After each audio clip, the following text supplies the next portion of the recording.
Imagine coming home to find your backyard pool your pride and joy, slapped with an HOA violation notice demanding you cover it up. But instead of complying, you fill it with thousands of rubber ducks in the ultimate act of defiance. This is the story of one homeowner's battle against an overzealous HOA. And trust me, it's a wild ride you won't believe. If you love insane HOA drama, petty neighbor feuds, and epic revenge stories, smash that like button, hit subscribe, and ring the bell so you don't miss a single chapter of this saga. Let's dive into the chaos. The summer sun beat down on the pristine lawns of Willow Creek, a gated community where every blade of grass seemed to bow to the HOA's iron-fisted rulebook. At the center of this suburban utopia lived Marcus Reed, a single dad and graphic designer who'd poured his savings into a modest ranch-style home with a sparkling backyard pool. The pool was his sanctuary, a shimmering oasis where he'd splash with his daughter Lily after long workdays. Its crystal waters reflected the sky, a small rebellion against the beige conformity of Willow Creek's manicured aesthetic. But tranquility was short-lived. One humid July morning, Marcus found a crisp white envelope taped to his front door, stamped with the HOA's embossed logo. Inside, a violation notice declared his pool an eyesore for lacking a cover, demanding compliance within 48 hours or facing a $500 fine. The notice, signed by HOA President Cheryl Vandermeer, cited Rule 17.4. All recreational amenities must be concealed when not in use. Marcus stared at the letter, his jaw tightening. The pool was pristine, maintained with near-obsessive care, and the idea of covering it felt like smothering a piece of his soul. He'd moved to Willow Creek for Lily, for the good schools and safe streets not to be micromanaged by a clipboard-wielding tyrant. Cheryl, a wiry woman with a perm frozen in the 1980s, was notorious for her patrols, her eagle eyes spotting infractions from uncovered trash cans to unapproved mailbox colors. Marcus had heard the stories. The Millers fined for a rogue garden gnome, the Patels strong-armed into repainting their beige garage a slightly different shade of beige. But this was his first direct run-in, and it stung. He stood by the pool, watching Lily's inflatable unicorn bob gently on the surface, and felt a spark of defiance ignite. He wasn't just going to cover the pool. He'd make a statement. That night, after Lily was asleep, Marcus sat at his laptop scrolling through online marketplaces. An idea, absurd and brilliant, took root. By dawn, he'd placed an order for 10,000 rubber ducks, bright yellow, some with tiny sunglasses or pirate hats, others plain but cheerful. The seller, a novelty shop liquidating inventory, promised delivery in 2 days. Marcus leaned back, a grin spreading across his face. If Cheryl wanted the pool concealed, he'd give her a cover she'd never forget. The next day, whispers of his violation spread through Willow Creek's rumor mill. Neighbors peeked over fences, curious but silent, as Marcus mowed his lawn, acting as if nothing was amiss. Cheryl drove by in her golf cart, her lips pursed, clipboard in hand, noting the still uncovered pool. Marcus waved cheerfully, savoring the calm before the storm. The delivery arrived late the following evening, boxes upon boxes stacked on his driveway under the glow of streetlights. He spent hours unpacking, the faint squeak of rubber echoing in the quiet night. By sunrise, the pool was a sea of yellow, thousands of ducks bobbing in chaotic harmony, their plastic eyes glinting under the morning light. Marcus stepped back, hands on hips, and laughed. It was ridiculous, glorious, and utterly defiant. The HOA's 48-hour deadline had expired, and Cheryl's golf cart would roll by any minute. Marcus grabbed his phone, ready to capture her reaction, knowing this was only the beginning of the war he'd just declared. The rubber duck invasion sent shockwaves through Willow Creek. By noon, Cheryl had seen the pool, her face contorting into a mask of fury as she scribbled furiously on her clipboard. She didn't knock on Marcus's door, but another violation notice appeared by evening, this one citing non-compliance with aesthetic standards and unauthorized pool modifications. The fine was now $1,000, and the notice demanded the ducks be removed within 24 hours. Marcus read it, chuckling, and tossed it onto his kitchen counter. The ducks weren't just staying, they were multiplying. He ordered another 5,000, his credit card groaning but his resolve unshaken. Social media caught wind of the spectacle, as Lily had snapped a photo of the duck-filled pool and posted it to her TikTok, captioned, "Dad vs. HOA Round 1. The post went viral, racking up thousands of likes and comments cheering Marcus on. Neighbors, too, began to stir. Some, like old Mr. Hensley across the street, found it hilarious, his raspy laugh echoing as he shuffled over to snap pictures. Others, loyal to Cheryl's regime, whispered about property values and community standards. Cheryl, meanwhile, doubled down. She called an emergency HOA meeting, her voice shrill over the community's email blast, summoning residents to discuss the Reed property's flagrant disregard for decorum. Marcus didn't attend, choosing instead to float on an inflatable chair among the ducks, sipping a lemonade while Lily giggled and tossed more ducks into the pool. The meeting, he later heard, was a circus. Cheryl presented a slideshow of the pool, each slide zooming in on the ducks as if they were a biohazard. She proposed escalating fines and legal action, but the room was divided. Younger residents, emboldened by the viral post, argued the ducks were harmless and creative. Older ones, clutching their HOA rulebooks, backed Cheryl, decrying the anarchy of Marcus's stunt.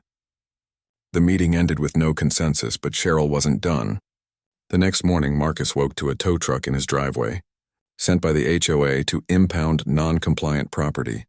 The driver, a burly man named Dave, looked at the pool, scratched his head, and admitted he had no idea how to tow thousands of rubber ducks. Marcus offered him a coffee and Dave left, muttering about crazy HOAs. By now, the ducks had become a local legend. A news van from Channel 7 parked outside, filming the pool while a reporter narrated the quacktastic rebellion. Marcus kept his distance, letting the ducks speak for themselves. But Cheryl was relentless. She posted signs around the neighborhood, warning of community decline and rallying support for a petition to force Marcus to drain the pool entirely. The petition gained traction among her loyalists, but so did Marcus's defiance. He added LED lights to the pool, making the ducks glow at night, a psychedelic beacon visible from the street. Lily's TikTok updates drew millions of views with hashtags like "Duck the HOA" trending. Strangers mailed more ducks, some with custom paint jobs, ducks dressed as superheroes, ducks with tiny protest signs. The pool was now a floating art installation, a monument to rebellion, yet Marcus knew the battle was far from won. Cheryl's next move loomed, and he braced for escalation, his mind already spinning with ideas to keep the ducks afloat. Cheryl's retaliation came swiftly, a calculated strike aimed at breaking Marcus's spirit. The HOA, under her command, filed a lien on his property, claiming unpaid fines now totaling $2,500. The notice arrived via certified mail, its legal jargon cold and threatening, warning of foreclosure if Marcus didn't comply. He felt a pang of fear. Lily's future, their home, was at stake.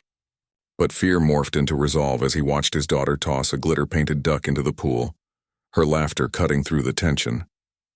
He wasn't backing down. The ducks had become more than a prank. They were a symbol of resistance against petty tyranny. Marcus hired a lawyer, a scrappy local named Jenna who'd battled HOAs before. She warned that fighting the lien would be costly but winnable, given the HOA's shaky legal ground. The pool cover rule, she argued, was vaguely worded, and the ducks technically concealed the water's surface. Marcus nodded, his savings dwindling but his determination unshaken. Meanwhile, Willow Creek was fracturing. The ducks had polarized the neighborhood, turning neighbors into allies or enemies. A group of younger residents, dubbed the Duck Defenders, started a crowdfunding campaign to help Marcus with legal fees, raising thousands in days. Others, led by Cheryl's right-hand man, Gerald, a retired accountant with a vendetta against disorder, canvassed door to door, pushing the petition to drain the pool. Gerald's wife, Marjorie, even reported Marcus to the city for public nuisance, though the city inspector, after seeing the pool, just laughed and left. The ducks, now numbering over 20,000 thanks to donations, were a logistical nightmare. They clogged the pool's filter, forcing Marcus to clean it daily, but he refused to remove them. Instead, he upgraded the spectacle, adding a floating platform shaped like a giant duck, complete with a solar-powered fountain that sprayed water in arcs. The neighborhood kids, including Lily's friends, treated it like a theme park, sneaking over to marvel at the absurdity. Social media exploded again, with influencers visiting to film duck pool challenges, diving into the sea of plastic to the delight of millions online. Cheryl, humiliated by the growing circus, took her campaign to the local news, framing Marcus as a reckless scofflaw endangering property values. Her interview, however, backfired. Viewers found her shrill and unhinged, while Marcus's silent rebellion won hearts. He avoided interviews, letting the ducks and Lily's TikToks tell the story, but the pressure was mounting. The lien hung over him like a storm cloud, and Cheryl's allies began vandalizing his property. Eggs splattered on his garage, a for sale sign planted in his yard overnight. Marcus installed security cameras, catching Gerald's car circling his house at midnight. The footage, posted online, turned public opinion further against the HOA. Yet Cheryl had one final card to play, a move Marcus hadn't anticipated. He woke one morning to find a county health department notice on his door, claiming the pool's unsanitary conditions posed a public health risk. The ducks, it seemed, were about to face their greatest threat. The health department notice was Cheryl's masterstroke, a bureaucratic dagger aimed at Marcus's rebellion. The citation, backed by a county official named Dr. Ellis, declared the pool a potential breeding ground for bacteria due to the ducks obstructing proper filtration. Marcus was ordered to drain the pool within 72 hours or face daily fines and possible criminal charges. He stood by the pool, now a chaotic mosaic of yellow, pink, and glow-in-the-dark ducks, and felt the weight of the fight. The ducks, once a symbol of defiance, now risked sinking him.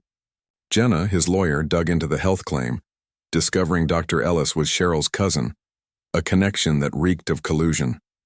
She filed an appeal, arguing the pool's water quality was within safe limits, but the process would take weeks. Marcus needed a new strategy to buy time. He rallied the duck defenders, who organized a quack-in protest, where dozens of residents and online supporters gathered outside his house, waving inflatable ducks and chanting anti-HOA slogans. The event drew more news crews, turning Willow Creek into a media circus. Marcus, still avoiding the spotlight, worked behind the scenes, testing the pool water daily to prove its safety. The results were clean, but the county, under pressure from Cheryl's connections, ignored them. Desperate, Marcus leaned into the absurdity. He contacted a local artist, who transformed the pool into an official installation called Quacktopia, complete with a plaque and a website documenting its cultural significance. The move earned a temporary injunction, as the county hesitated to destroy what was now legally art. Cheryl, livid, pushed harder, convincing the HOA board to vote on expelling Marcus from the community, a rare move requiring a 2/3 majority. The vote was scheduled for the next week, and tensions boiled. Neighbors stopped speaking, divided into pro-duck and anti-duck camps. Marcus's cameras caught more vandalism, slashed tires, spray-painted insults, but he refused to flinch. He added a sound system to the pool, playing duck quacks on a loop at night, just loud enough to annoy Cheryl's allies without breaking noise ordinances. The duck defenders escalated too, papering the neighborhood with flyers exposing Cheryl's overreach, including her cousin's conflict of interest. The flyers went viral, and Dr. Ellis recused himself, weakening the health department's case. With the vote looming, Marcus made his boldest move yet. He invited a national art critic to review Quacktopia. The critic, charmed by the absurdity, wrote a glowing piece in a major magazine, calling it a subversive masterpiece of suburban descent. The article exploded online, drawing tourists who left ducks as tributes. Cheryl's petition stalled as her allies wavered, intimidated by the global spotlight. The HOA vote arrived, and Marcus sat in his backyard, watching the ducks bob under the moonlight, wondering if he'd lose everything. The result, announced at midnight, was a tie. Expulsion failed. The ducks had survived, but Cheryl's war wasn't over. The tie vote was a victory, but Marcus knew Cheryl wouldn't stop.